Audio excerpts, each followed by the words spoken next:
Hey, bienvenue! Tu peux t'abonner, alors inscris-toi! Mais ne sachant, on reçoit une parole, vous avez remarqué que il nous arrive de recevoir une parole, mais on ne sait pas quoi faire avec. On ne sait pas quel est le moment, quel est. Dieu veut nous expliquer dans sa parole. Reçu une parole, il va continuer à écouter, à voir dans l'esprit ce qui se passe devant le trône de la gloire de Dieu. Parce qu'en ce lieu siège le Fils de Dieu, Jésus-Christ. Et il siège pour toujours. Devant le trône se trouvent les stratégies d'accomplissement des plans de Dieu. Beaucoup de projets n'aboutissent pas. Vous savez pourquoi? Beaucoup de projets n'aboutissent pas, en vérité, par manque de stratégie divine. Il se peut qu'une chose ait été dite par Dieu, un groupe, une église, une œuvre. Dieu leur dit, faites ça. Et que moi, voyant par les temps qui courent que ça correspond exactement à ce que j'aimerais faire et reproduire cela ailleurs, et Dieu me dit, mais moi je t'ai rien demandé de faire. Et je peux passer des temps, des heures, des jours et des mois à m'éreinter pour dire les autres ne m'ont pas aidé. Et je peux m'accabler et accabler d'autres. Écoute ce qu'il a pour toi. La stratégie est suivie par une feuille de route. Les feuilles de route contiennent des stratégies divines qui donnent un sens à la feuille de route. Des stratégies qui éclairent notre sortie dans le monde. Une sortie dans sa dynamique, elle va impacter avec la bonne nouvelle du salut, avec une réalité de la présence active, une présence active du royaume de Dieu au sein des structures du quotidien.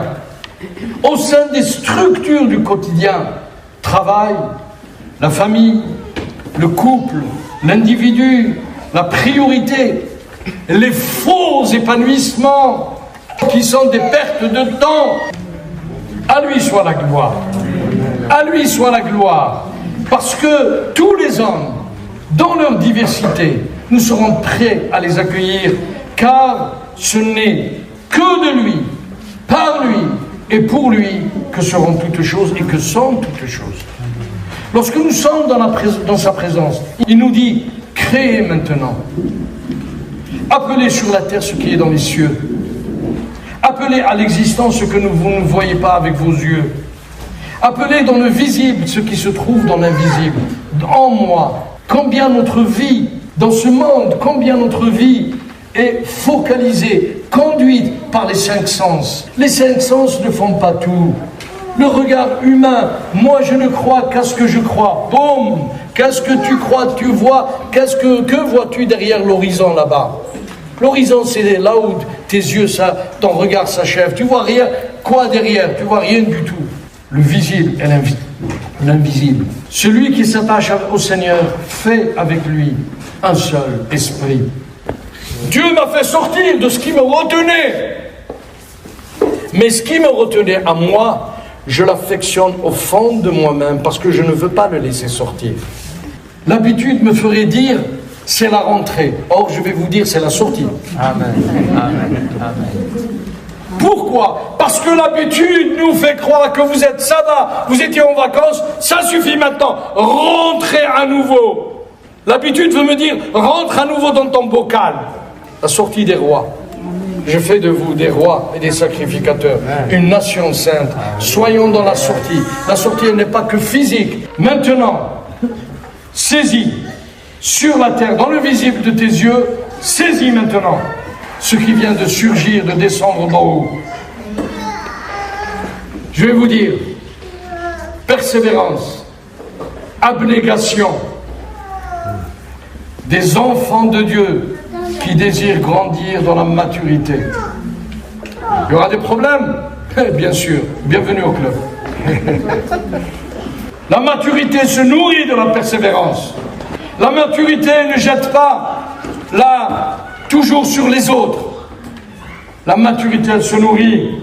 Seigneur, je suis devant toi. Quelles que soient les situations, je veux grandir, je veux avancer et je veux accomplir jusqu'à la fin de ma vie ce à quoi je suis appelé. Jésus a également dépouillé les dominations et les autorités et les a livrées publiquement en spectacle à la croix de Golgotha. Notre combat est un combat uniquement par la prière, un combat dans l'adoration, car nous n'avons pas lutté contre la chair et le sang. Combien de combats et de luttes menons-nous, même à l'instant précis, sans que cela nous interroge véritablement?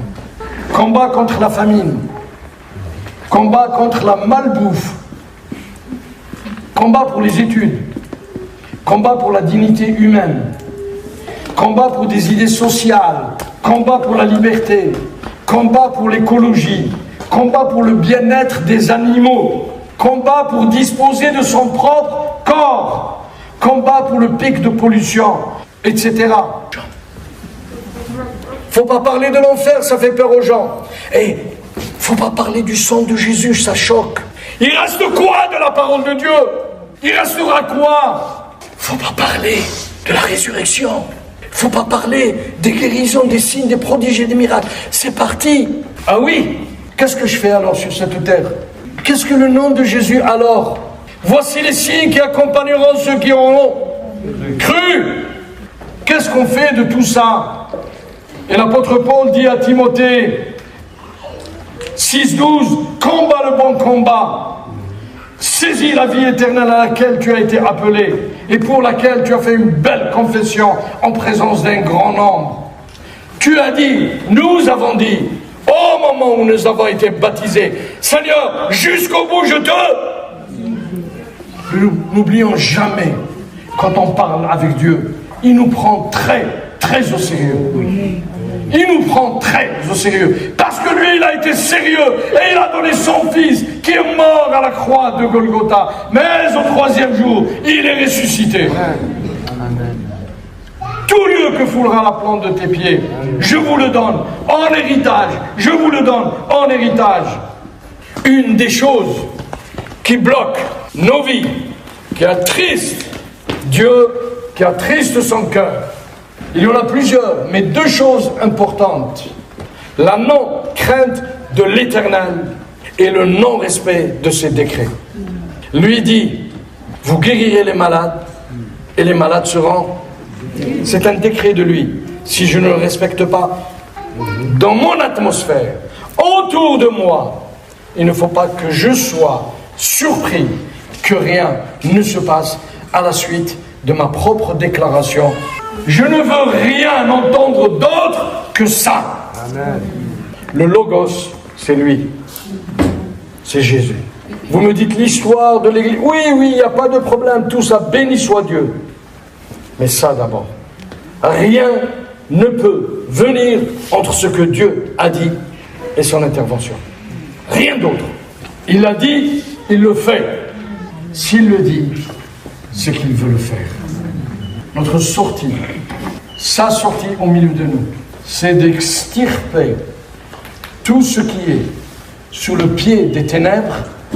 Il veut l'extirper, le faire sortir, parce que nous aurons décidé de sortir à la mesure de sa volonté et de sortir comme des rois et des sacrificateurs Parce que, en tant que sacrificateurs, nous prions, nous intercédons, nous bénissons Dieu, nous nous mettons en face de lui et prions. Mais une fois que c'est fait, nous recevons et nous avons déjà reçu le mandat par lui d'emboîter le pas et de sortir en tant que roi. Et les sacrificateurs se tiennent entre Dieu et les hommes pour prier. Un sacrificateur ne prie pas particulièrement pour lui, mais il prie pour les autres. L'adoration, la louange, là, n'est pas un système établi, stratégie divine d'abord, et non pas un système dans lequel le folklore veut nous amener. Écoutons ce que Dieu dit. Lui seul, et pour toute situation, il a une stratégie adoptée. Pour tout besoin, il a une réponse adaptée. Pour tout homme dans son besoin, il a une réponse adaptée. Pour toute famille dans son besoin, il a une réponse adaptée. Pour toute église locale dans son besoin, il a une réponse adaptée avec les moyens qui vont avec et la bénédiction de Dieu qui la suit. Amen. Amen. Je vais vous inviter à vous lever, s'il vous plaît.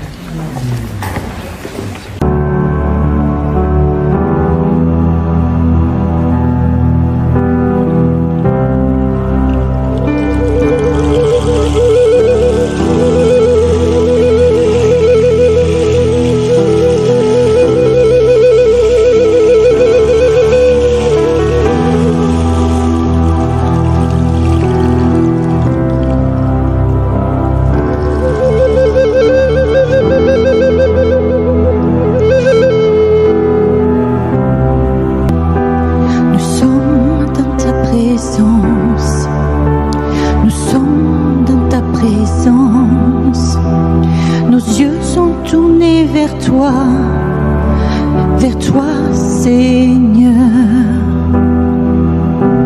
Nous sommes à genoux devant ta face si glorieuse. Nous sommes à genoux devant ta face si glorieuse. Nous sommes là, prosternés devant toi. Nous sommes en train de te louer, de t'adorer.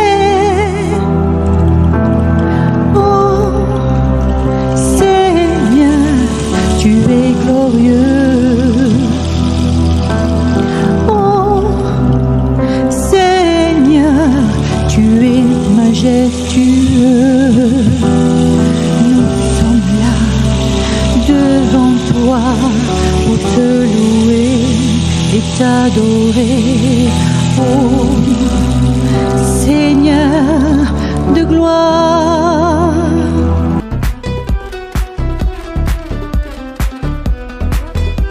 Alors on se dit à bientôt. Si tu t'es inscrit, certainement tu seras averti des prochaines vidéos. À bientôt.